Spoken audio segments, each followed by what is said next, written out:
주의 날에 내가 성령에 감동되어 내 뒤에서 나는 나팔소리 같은 큰 음성을 들으니 이르되 내가 보는 것을 두루마리에 써서 에베소, 서머나, 버가모, 두아디라, 사데, 빌라델비아, 라우디게아 등 7교회에 보내라 하시기로 몸을 돌이켜 나에게 말한 음성을 알아보려고 돌이킬 때에 7 금촛대를 보았는데 촛대 사이에 인자 같은 이가 발에 끌리는 옷을 입고 가슴에 금띠를 띠고. 아멘.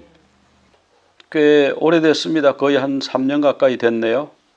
요한계시록을 쭉 이제 120회에 걸쳐서 절별로 쭉 원어와 함께 살펴보았습니다. 처음에 요한계시록 시작할 때 저도 막막해서 이거 어떻게 하지요? 그랬는데 하나님이 그때마다 지혜를 주셨어요. 영감을 주셨어요. 그래서 계시록이 많이 보이고 열리고 그랬습니다. 그런데 이 계시록이요, 이게 눈이 열리지 않았는데 1000번을 읽어도 오히려 이상한 방향으로 갑니다. 그러니까 그 이단, 유명한 이단 있죠? 그 사람들 계시록을 얼마나 연구해요. 그런데 그 사람들 눈이 닫혔어요. 자기들의 관점을 가지고 자기들의 생각을 가지고 자꾸 계시록을 꽤 맞추는 거예요. 그렇게 하면은 안 된다라는 거예요. 내 생각에 계시록을 짜 맞추는 게 아니라 계시록 말씀을 그대로 두고 내가 이 말씀을 이해하고 기도하고 여기서 주시는 말씀이 뭡니까? 내가 여기서 주님 말씀을 받아서 순종하겠습니다. 이런 자세가 되어야 되잖아요. 그래서 이 계시록은 정말 굉장히 깊이가 있어요. 창세기부터 쭉 나오는 성경의 종합판입니다. 이게 정말 그래요. 이 계시록 열심히 하는 사람들 그냥 다 의뢰하는 말이겠지, 그게 아니고 정말 이거 하면서 보니까요, 오늘 말씀에도 여러분 그거 느끼실 거예요. 그래서 계시록을 이번에 어떻게 하냐, 파노라마, 원래 파노라마라 그러면은 전경이란 뜻이잖아요. 계시록을 한 번에 쫙 펼쳐서 하는 건데 그러긴 이게 너무 방대해서 한 10번이나 12번 정도 나누어서 계시록 파노라마 시리즈로 계시록을 이렇게 한 10번에서 12번 정도 나누어서 이제 살펴보려고 합니다. 아마 그러면 지금까지 안 보였던 새로운 것이 또 보여요. 그래서 자꾸 보면 은혜가 됩니다. 그래서 그렇게 하겠습니다. 그럼 계시록을 누가 지었는가? 우리가 잘 아는 대로 요한이죠. 뭐 요한이 아닐 것이다. 뭐 이런 얘기는 우리 들을 거 없어요. 우리는 그냥 성경에 나오는 대로 요한. 왜냐하면 성경에 보면은 요한이 썼다고 분명히 몇 번이나 이야기했거든요. 근데 요한은 세베대의 아들이잖아요. 그 어머니가 살로메잖아요. 그래서 형제가 예수님 제자가 되었는데 야고보와 요한입니다. 마가복음 1장 19절에 나오죠. 예수님이 세베대의 아들 야고보와 그의 형제 요한을 보고 그를 부르시니까 그들이 아버지와 품꾼과 배와 모든 것을 다 두고 버려두고 예수님을 따랐다. 이렇게 나오죠.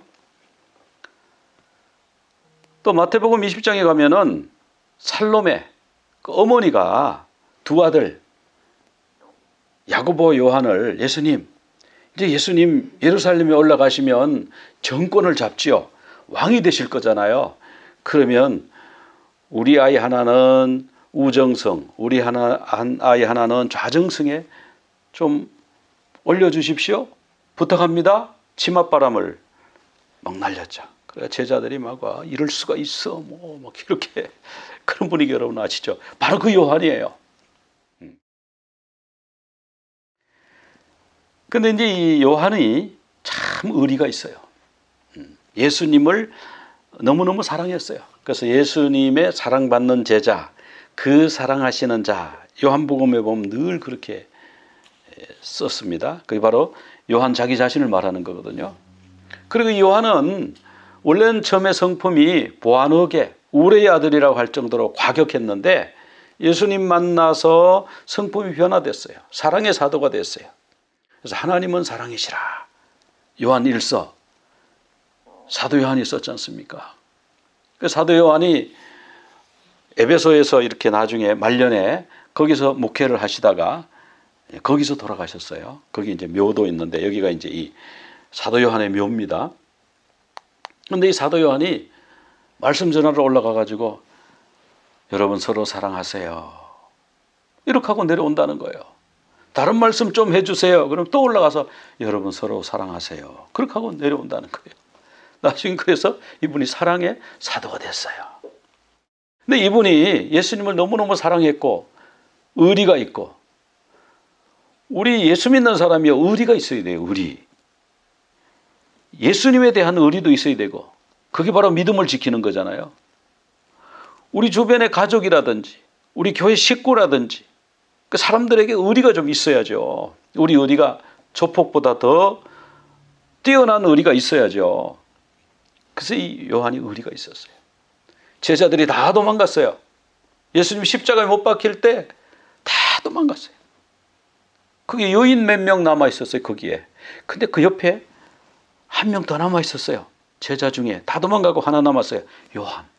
요한은 끝까지요. 십자가 밑에서 울고 있는 거예요. 우리 주님 뭐 이렇게 잡혀서 돌아가셔야 되죠. 예수님이 숨지시기 전에 말씀하십니다. 마리아에게 말씀합니다. 예수님이 장남이잖아요. 맏아들이잖아요.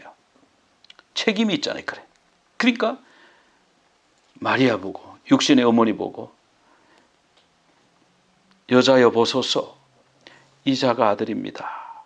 사도 요한이, 내 제자 요한이, 막내 제자 요한이 이제 당신의 아들입니다.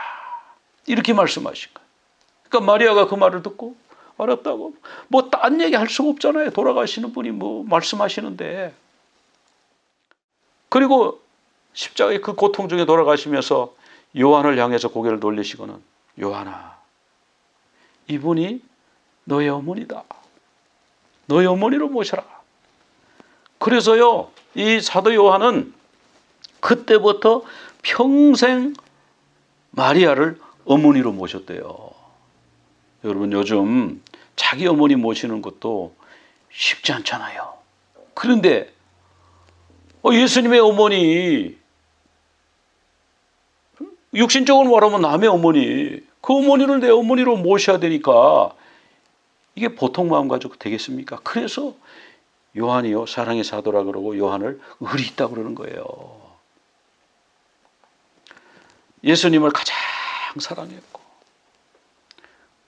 그리고 하나님이 또 다른 제자들은 다 순교하게 하셨는데 요한만 최후까지 생존하게 하셨어요. 그래서 AD 95년에 도미티안 황제가 그 임명한 그 지역 총독이 있잖아요. 에베소 지역 총독이 요한을 그냥 유배시켜 버린 거예요. 나이가 너무 많으니까 90이 넘었거든요. 90 넘은 노인 주교서 뭐하냐. 그냥 채석장에, 채석장 일이 뻔하지 않습니까? 그 무거운 돌 캐고 옮기고 뭐 힘들죠.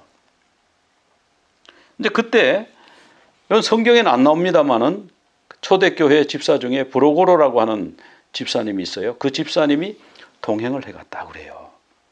그래서 뭐 계시록이 이 브로고로 집사님이 요한이 불러주는 걸 대필 했을 것이다. 그런데 이건 성경에 안 나오기 때문에 그런 이야기도 있다는 정도만 들으시고, 사도 요한이 거기 반모섬이 굉장히 바람이 세고 춥고 풍랑이 일고 막 그런 데 아닙니까? 그런 데서 또 그 무거운 돌 캐고 하는 데서 1년 6개월을 머물면서 우리 주님이 주시는 말씀을 받아서 기록했는데 그것이 이제 요한계시록이죠. 근데 이 요한계시록을 받으러 갔을 때 그 정황이 나와요. 여기 뭐라고 그러냐면 1장 9절에 하나님의 말씀과 예수를 증언하였으므로 말미암아 반모섬에 있었다. 그러니까 내가 여기에 반모섬에 유배된 것은 바로 하나님의 말씀과 예수 그리스도를 전하는 일 때문에 그렇게 됐다. 그렇게 분명히 설명하고 있죠. 그리고 10절에 주의 날에, 이 주의 날이 뭐냐 하면은 주일입니다. 오늘 우리가 주일에 모여서 예배드리죠. 주의 날이 여기에 나오는 거예요. 성경에 딱 나와요. 주의 날, 주일입니다. 그러면 오늘이 뭐 썬데이에 모여가지고 뭐 예배를 드리면 된다 안 된다 그런 얘기 할 필요 없어요. 이 날이 주의 날이에요. 그래서 주의 날에, 주일에 어떤 일이 있었냐? 성령의 감동을 받아. 막 예배드렸겠죠. 그 반모섬에 가면 그 동굴이 있다는데 그 동굴 속에 들어가서 아마 기도하면서 눈물로 기도하면서 교회를 위해서 기도하면서 우리 주님 언제나 오시겠습니까? 그럼 기도하면서 막 그 성령의 감동이 막 되고 있는데 그때에 뒤에서 큰 나팔 같은 음성이 들리는 거예요. 이 나팔 같은 소리가 왜 들릴까? 그래서 계시록을 자꾸 봐야 되는 거예요. 보니까 제가 또 열렸어요. 이 나팔이 뭐냐 하면은 나팔은요 하나님이 강림하실 때 나는 소리가 나팔 소리예요. 이따 좀 살펴보겠습니다. 그런데 이 반모섬은 어디 있냐 하면은 터키 해안 밀레투스에서 60km 또 에베소에서는 직선거리로 100km라는데 지금 현재 소속은 그리스 영토라고 합니다. 자, 이게 이제 반모섬의 모습이고요. 자, 여기에 있는 거예요. 여기에 화살표 있는 여기에 반모섬이 있고요. 그러니 사도 요한이 어떻게 해서 반모섬까지 가게 됐나 하면은 교회에 대한 박해가 점점 심해지는 거예요.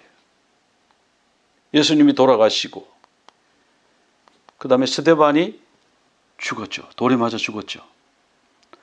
야고보가 죽었어요. 그 다음에 네로가 로마에 대화재가 생겼습니다. 화재가 생기니까 이거 자기는 다 책임이 돌아오는 게 두려워가지고 예수 믿는 사람들이 그랬다. 그래서 기독교인들을 막 잡아서 죽였다는 거 여러분 잘 아시죠? 그래서 기독교인들이 막 피해서 막 도망가고 숨고 막 카타콤 지하 동굴로 들어가고 지금 그렇게 된 거예요. 이때에 네로 치하에 바울 사도가 순교했습니다. 바울이 죽고 베드로가 죽고 교회를 아예 없애려고 사단이 그렇게 하는 거예요. 이제 70년에 디도 장군이라고 우리가 그러죠. 티투스 로마의 티투스 장군이 와가지고 유대 예루살렘을 멸망시켜버렸어요. 성전을 다 파괴했어요. 돌 하나도 돌 위에 남지 않도록 다 파괴했어요. 근데 이 사람이요 돌아가서 로마의 황제가 됩니다. 근데 이 사람은 황제를 얼마 못하고 죽었고 이 사람의 동생이 도미티안이에요. 우리가 도미티아누스 이렇게 말하는데 누스라고 붙이면 안 된대요. 누스는 신에게 붙이는 이름이에요. 그러니까 원래 이름이 도미티안인데 나는 도미티안이 아니야. 앞으로 나는 도미티아누스라고 불러. 그래서 누스라고 부르면 그게 도미티안 신이라는 뜻이 된대요. 그래서 우리는요 도미티아누스 그러지 말고 도미티안. 근데 이 도미티안이 바로 예루살렘을 멸망시키고 성전을 불살은 디도 장군의 동생이에요. 이 사람은 뭐냐 하면은 자기가 신이다. 그래서 로마에 신을 숭배하라는 각자 자기 신을 숭배해라. 왜? 이제 자기가 숭배를 받아야 되니까. 그 대신에 1년에 한 번은 나에게 와서 향을 피우고 나의 동상 앞에서 향을 피우고 나에게 나의 주 하나님 우리 주 하나님이라고 나에게 고백하고 돌아가라 이렇게 한 거예요. 그러니까 많은 사람들이 다 그렇게 했죠. 그런데 예수 믿는 사람들은 아니 하나님은 하늘에 계시는 그 하나님 한 분밖에 없는데 살아있는 저 황제를 어떻게 나의 하나님이라고 부를 수 있어? 그걸 거부한 거예요. 일제시대 때 신사참배 거부한 것처럼. 그래서 많은 기독교인들이 지금 박해를 받고 있어요. 폴리캅이 죽었고요. 서문화에서는. 또 클레멘트도 죽었고요.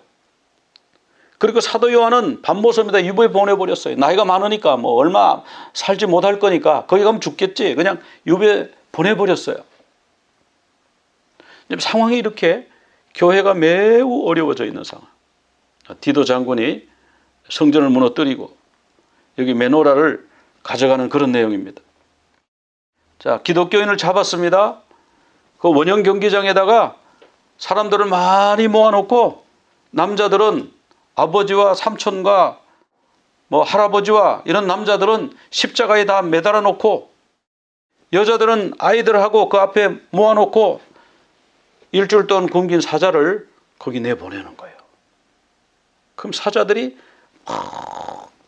뜯어먹으면 이 십자가에 달린 막 남자들도 막 어떻게 할 수 없어서 막 괴로워서 막 이러고, 이들이 막 이 짐승에게 먹히고 막 이런 장면을 보면서 이 사람들이 와 무슨 큰 구경 났다고 막 박수치고 막 흥분해가지고 막 술 마시고 막 이랬다는 거예요. 잡히면 이렇게 된다는 거예요.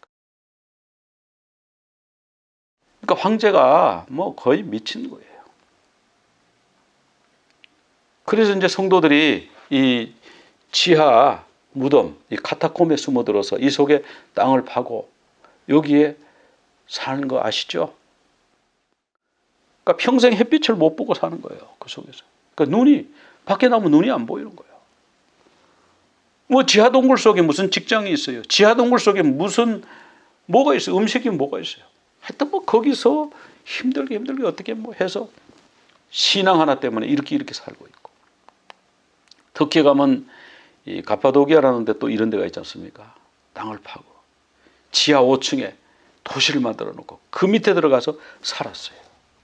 신앙의 자유 때문에. 오늘 우리는요 너무 편하게 신앙생활 하는 거예요. 뭐 조금 하면 뭐 교회 안 나가지 다음 주 나가면 되지 뭐 오늘만 날인가. 초대교회는 그렇지 않았어요. 초대교회는 하나님을 섬기는데 목숨을 걸었던 거예요. 그래서 많은 순교자가 나왔습니다. 이럴 때 사도 요한이 주님 앞에 기도하는 거예요. 주님, 저는 여기 섬에 유배와 있고 주의 종들은 순교당했고 성도들은 뿔뿔이 흩어져서 교회가 지금 무너졌습니다. 주님 빨리 오셔야 되겠습니다. 주님 오신다고 그랬는데 언제 오십니까? 이게 사도 요한의 기도일 거 아니에요. 채석장에서 돌 캐면서 계속 그 기도하고 있는 거 아니에요. 그 주일에 그렇게 기도하고 있는데 뒤에서 나팔 같은 큰 소리가 나요. 그래서 이 나팔 소리가 왜 나는가? 출애굽기 19장 16절에 보니까요. 하나님이 시내산에 강림하실 때에 구름이 우레와 번개와 구름이 빽빽한 구름이 산을 덮고 있고요. 그리고 나팔 같은 소리가 나는 거예요. 나팔 소리가 나고 19절에 보면은 나팔 소리가 점점 더 커졌다. 우리 하나님이 불 가운데서 거기 강림하셨다. 하나님이 강림하실 때예요. 나팔 소리가 나는 거예요. 그럼 여기서만 그런가? 신약은 어떤가 보니까 데살로니가전서 4장 16절에 우리 주님 재림하실 때에 하나님의 나팔 소리가 난다고 그랬어요. 그리고 하늘로부터 강림하신다고 그랬어요. 이게 주님의 재림이에요. 주님이 나팔 소리, 하나님의 나팔 소리와 함께 하늘에서 강림하시는 것을 모든 사람들이 다 본다 그랬어요. 그리고요, 우리 죽은 자들이요, 변화되어서 공중에서 주님을 영접한다, 맞이한다. 이게 성경에서 나오는 그게 이제 주님의 재림과 휴거와 그런 거 아닙니까? 그런데 하늘에서 나팔 소리와 함께 오지 않았는데 자기를 재림 예수라고 한다든지 성령이라 한다든지 안 되는 거예요. 주님이 재림하실 때는요, 나팔 소리가 나든지 뭐 구름이 덮이든지 뭐 우레와 내성이 막 있든지 뭐 이런 불 가운데서 임하든지 뭐 이런 거지. 하나님 말씀 보면요, 이단이 빠질 수가 없어요. 그 사람이 와가지고 그런 얘기 하더라도 하나님의 나팔 소리 나고 그 소리 날 때 모든 사람이 다 보게 오셨습니까? 그 질문 한번 해봐야 되는 거예요. 그런데 그 나팔 소리가 쫙 나서 이거 누구지? 무슨 일이지 싶어서 뒤를 딱 돌아보니까 거기에요, 7 금촛대를 봤다. 이 7 금촛대가 이걸 말하는 거예요. 메노라를 말하는 거예요. 13절에도 촛대 사이에, 이 촛대는 우린 여기 요즘 작게 만드는데 촛대가요 거의 사람 키만큼 큽니다. 금 34kg 가지고 이렇게 두들겨서 만들려고 그랬거든요. 크기는 말씀 안 하셨어요. 그러니까 뭐 장인에 따라서 만드는 기술자에 따라서 얼마나 크게 하느냐, 그거는 뭐 그 장인의 손에 달려 있지만 크기가 커요. 그 메노라가 이 촛대가 메노라인데 메노라가 7개가 있는데 그 7개 사이를 주님이 거니시더라. 계시록 1장 20절에서는 그 7촛대는 7교회다 이렇게 말씀하셨어요. 이 촛대가 헬라 말로 루크니아라고 나오는데 루크니아가 램프 스탠드예요. 히브리 말로는 메노라. 이건 이제 교회라고 그랬죠. 그래서 NIV, NASB, 또 CJB에서는요 램프 스탠드 또는 메노라라고 번역했어요. 근데 킹제임스에서는 이제 캔들스틱이라고 번역했죠. 그래가지고 우리 그 한글 성경이 번역할 때 이 킹제임스를 보고 이렇게 좀 번역을 했나 봐요. 그걸 기준으로. 그러니까 다 촛대로 번역한다. 원래는 이걸 다 등대라고 번역하든지 메노라라고 그대로 원어를 쓰든지 뭐 그랬어야죠. 출애굽기 25장 31절에 보면 순금으로 등잔대를 쳐서 만들되 이런 말씀이 나와요. 여기 등잔대가 메노라거든요. 근데 이 메노라 이게 히브리 말인데 이거를 헬라 말로 옮길 때 70인역에서 루쿠니아라고 번역을 했어요. 그러니까 이 메노라가 루쿠니아 맞죠, 그죠? 그래서 다른 성경에서는 램프 스탠드 또는 메노라라고 한 거예요. 헬라어에서 이 촛대와 등대, 촛대와 메노라를 한번 찾아보면 이렇게 나와요. 촛대는요, 캔들스틱은 헬라 말로 케로페기오입니다. 이런 게 촛대예요. 루크니아, 우리 계시록에서는 루크니아라고 그랬다고 그랬죠. 루크니아는요, 이런 촛대가 아니고 이렇게 생긴 거예요. 지금 여기 제사장이 불 붙이고 있죠. 이게 메노라예요. 이걸 이제 촛대라고 그렇게 번역을 했는데 이 촛대가 7개가 있고 이 메노라가 7개가 있고 이 메노라는요 올리브 기름으로 불을 붙여요. 처음에 저도 여기 올리브 기름 부어가지고 이렇게 이제 했었는데 그 관리하는 게 힘들더라고요. 기름을 붓는데요 한 1시간 정도 되면은 기름이 다 타요. 그러면 심지가 타버려요. 심지도 갈아야 되고 기름도 또 부어야 되고 예배 드리다가 중간에 기름을 부을 수도 없고 그리고 뭐 기름이 쏟아져서 이런 데 흐르면 또 닦아야 되고 또 불똥이 생기고 그러니까 이 메노라는 항상 관리를 해야 되더라고요. 그래서 관리가 너무 힘들다. 그래서 관리 안 하는 걸로 이런 걸로 이제 해서 대체를 했습니다만 사실 여기 이제 올리브 이렇게 등잔을 하나씩 꼽아 가지고요. 심지를 놓고 이렇게 불을 붙이면 참 예뻐요. 원래 그렇게 해야 돼요. 근데 너무너무 관리하는 게 힘듭니다. 그래서 대제사장의 직무가 뭐냐 하면은 여러 가지 직무가 있지만 그 중에 굉장히 중요한 직무가 하나 있어요. 출애굽기 27장 21절에 보면 항상 여호와 앞에 등불을 보살피라. 이 등불은 메노라입니다. 여호와 앞에 이 메노라를 보살피게 하라. 이 보살핀다는 말이 아라크. 또 레위기 24장 4절에서는 항상 정리하라.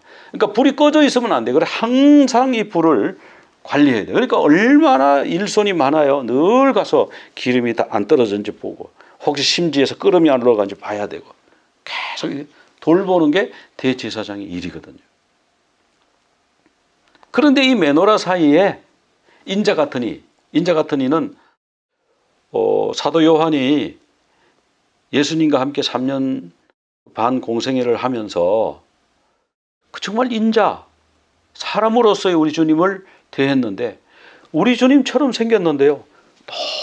너무 이분이 위험이 있고 너무 다른 거예요.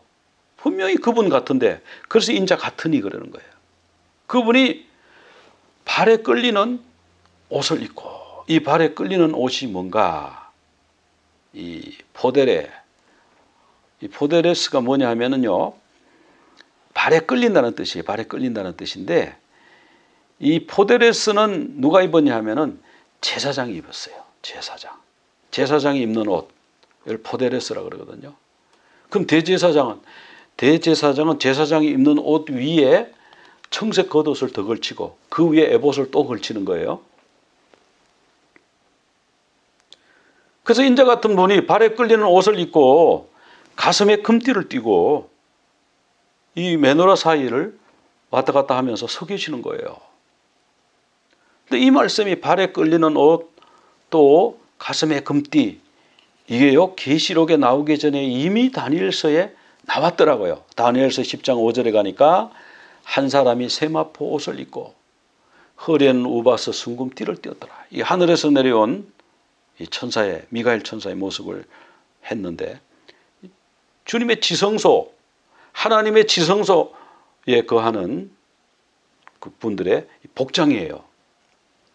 자, 그래서 우리 주님이 대제사장으로 계시는구나 이런 걸 알 수가 있어요. 대제사장이구나. 그래서 발에 끌리는 옷을 입고 이 대제사장이 하는 이 메노라를 살피고 계시고 가슴에 금띠를 띠고 그렇게 계시는구나. 히브리서 3장에 보면은 예수님은 우리의 대제사장이다 이런 말씀이 나와요. 히브리서 4장에도 나오고 히브리서 6장에도 나오고 우리 주님은 우리의 대제사장이라고 나와요. 그런데 그분의 모습이요, 머리에 털에 희기가 양털 같고 눈 같다. 이것도 다니엘서에 나오는 말씀이더라고요. 이는 예수님에 대한 말씀인데요. 왕좌가 있고 보좌가 있고, 근데 그분이 앉아 계시는데 그분의 옷은 보니까 희기가 눈 같고 그의 머리털이 뭐 같아요? 양털같이 희고. 지금 그 말씀이 그대로 여기에 계시록에 들어갔어요. 그러니까 구약을 모르고 계시록을 풀 수가 없는 거예요. 또 성막을 모르고 계시록을 풀 수가 없는 거예요. 다 이상한 방향으로 가는 거예요. 그래서 계시록을 풀다가 좀 이상하면 다 구약으로 돌아가야 돼요. 구약이 돌아가서 이 말씀이 어디서 왔고 이때 상황이 어떻지? 지금 하늘에 계신 예수 그리스도를 말씀할 때 머리에 털이 하얀 양털 같았다고 말씀하고 있잖아요. 그다음에 발이 빛난 녹 같다, 발이 놋 같다 이런 말이 나와요. 15절에 풀무불에 단련한 빛난 주석 같고 음성은 많은 물소리 같으며. 이거는 뭔가? 다니엘서 10장 6절에 나옵니다. 그의 눈은 횃불 같고, 이제 눈이 횃불 같은 거 뒤에 나오죠. 그의 팔과 발은 뭐 같아요? 빛난 놋 같고. 여기 계시록에는 주석이라고 그랬는데 여기 놋이지 않습니까? 이게요 같은 말이에요. 놋이에요. 사실은 계시록도 빛난 놋 같고, 근데 이제 계시록은 헬라 말로 쓰여졌고 이건 히브리 말로 쓰여졌고, 그러니까 똑같이 일치하는 게 아마 의식적으로 일부러 그러지 않으면 힘들죠. 같은 거예요. 또 그분의 음성이 많은 물소리 같다 그러는데 다니엘서는요 말소리가 무리의 소리와 같더라 이런 말씀이 나와요. 자, 이게 대제사장의 원래 복장입니다. 대제사장이 맨발로 섬기고요, 속바지를 입습니다. 그리고 흰 세마포 속옷을 입어요. 발까지 내려와요. 그래서 발에 끌리는 옷이라고 그러는 겁니다. 그다음에 청색 겉옷을 그 위에 걸치고요. 그리고 그 에봇을 입습니다. 그리고 에봇 띠를 메고요, 여기에 흉패를 붙여요. 12보석, 12지파 이름이 새겨져 있죠. 그리고 그 흉패 속에 우림과 둠밈을 넣어요. 그래서 판결 흉패라고 그래요. 그리고 이제 어깨바지에 여기에 이제 12지파 이름을 6지파, 6지파 이렇게 호마노에다가 새겨가지고 어깨에 또 달고 다닙니다. 그리고 여기 관을 쓰고요, 또 패를, 금패를 붙여요. 그 금패는 카도시 라 야호바, 그러니까 주님께 성결, 뭐 이렇게 번역이 되어 있는데 주님께 구별, 뭐 이런 말씀이에요. 그런데 오늘 나오신 주님의 모습은 보면은 이런 화려한 복장을 안 입으시고 하얀 옷, 발에 끌리는 옷을 입었다고 그러거든요. 이건 뭐냐면 지성소에 들어갈 때는요 흰 옷만 입고 들어가요. 이 에봇 걸치고 청색 겉옷 걸치고 이 화려한 복장을 다 벗어놓고 지성소에 들어갈 때가 언제죠? 대제사장이 속죄일에만 들어가거든요. 속죄일에 지성소 하나님의 존전에 들어갈 때는 하얀 세마포 옷을 입고 들어가는 거예요. 지성소에 들어가셨구나. 우리 예수님 지성소에 계시는구나. 그렇게 보면 맞는 거예요. 하나님과 함께 계시는구나. 그 복장이 벌써 말씀해주고 있는 거예요. 그런데 이 일곱 메노라는 일곱 교회다. 직접 여기서 해석을 해줬어요. 계시록이 좀 어렵지만 이런 데 이렇게 직접 해석해 주는 게 있기 때문에 이런 걸 근거로 계시록을 해석할 수 있지 않습니까? 저는 7교회에다가 편지를 보내래요. 편지를 보내라. 이 7교회가 여기 나오는 이 교회인데 에서버두 사빌라 이렇게 외웁니다만 에베소 교회, 서머나 교회, 버가모 교회, 두아디라 교회, 사대 교회, 빌라델비아 교회, 라오디게아 교회 이렇게 7교회 시계 방향으로 그렇게 편지를 써서 보내는 거예요. 그래서 편지를 써서 보내면 어떻게 할까요? 이것을 받아가지고 에베소 교회 사람들을 모아요. 이리 와라고 하라고. 아, 지금 우리 사도 요한 우리 선생님 밤모섬에 가 계시고 우리는 뭐 예배 드릴 때도 없고 아이고 무서워서 우리는 뭐 숨어 있습니다. 오시라고. 사도 요한께서 하나님 말씀을 받아가지고 기록해서 우리 보고 들으라고 하니까 오라고 해서 모이면 그 편지를 읽는 거예요. 그게 이제 계시록이에요. 그래서 읽는 자, 모여가지고 듣는 자, 그 말씀을 순종하는 자들에게 복이 있으리라. 그래서 에베소 교회에서 다 읽고 나면 그것을 이제 서문학 교회로 보내죠. 그 다음에 에서버두 사빌라 이렇게 돌아가는 거예요. 자, 오늘 말씀에서 우리 메노라 이 촛대는 교회다 그랬습니다. 에서버두 사빌라 7교회죠. 그러면 요 7교회만 해당되면 오늘 말씀 우리가 뭐 그냥 읽을 필요 없죠. 그냥 역사책으로 생각해도 되고 뭐 소설로 생각해도 되고 그것도 옛날 과거 얘기니까. 이 과거 얘기일까요? 실제로 그 지역에 교회가 7개만 있었는 게 아니에요. 더 많이 있었는데도 7교회만 꼭 찍어서 보낸 것은 뭐냐면 이 지상에 존재하는 모든 교회들을 7부류로 묶은 거예요.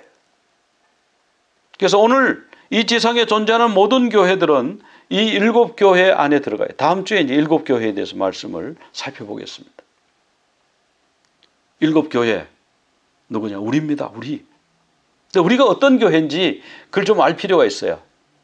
우리가 에베소 교회인지 서머나 교회인지 빌라델비아 교회인지 라오디게아 교회인지 이런 걸 좀 알 필요가 있어요. 그리고 이 메노라를 관리하는 분은 누구라고 그랬어요? 이 메노라를 관리하는 분은 예수님. 아, 주님, 우리 교회가 이렇게 어렵습니다. 막 선교자가 생겼고 교회가 다 흩어졌습니다. 교회가 없어질 것 같습니다. 근데 주님이 걱정하지 마. 내가 교회를 돌보고 있어. 이기는 자가 돼. 우리 주님이 교회를 돌보세요. 여러분 가정도 돌보세요. 여러분 각자가 각자를 우리 주님이 돌보고 계세요. 계시록이 주시는 말씀이 그거예요. 계시록 2장 7절에 7교회마다 다 이런 말씀을 하셨어요. 귀 있는 자는 성령이 교회들에게 하시는 말씀을 들을지어다. 우리 다 귀가 있잖아요. 우리 다 귀가 있으니까 성령께서 교회들에게 주시는 말씀을 들을지어다. 듣는 자가 복이 있다고 하셨으니 우리가 이 말씀을 듣고요. 준비하고 여러 가지 상황 속에서 흔들리지 말고 주님만 바라보고 나가는 여러분들 다 되시기를 간절히 축원합니다. 기도드리겠습니다. 주님 감사합니다. 사도 요한이 밤모섬에 유배되어 교회들이 다 흩어지는 박해받는 모습을 보면서 주님, 저 교회를 어떡합니까? 주님 언제 오시겠습니까?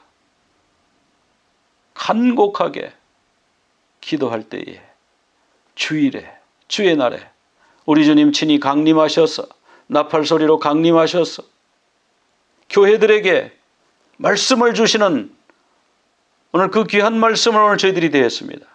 귀 있는 자는 성령이 교회들에게 하시는 말씀을 들을지어다. 주님, 저희들을 들을 귀를 허락하여 주시옵소서. 주의 말씀을 듣겠습니다. 순종하겠습니다. 그런 우리 모두 다 되게 하여 주시옵소서. 예수 그리스도 이름으로 기도드리옵나이다. 아멘. יברכך אדוני וישמרך יאה אדוני פניו אליך והוניקה יישא אדוני פניו אליך אליך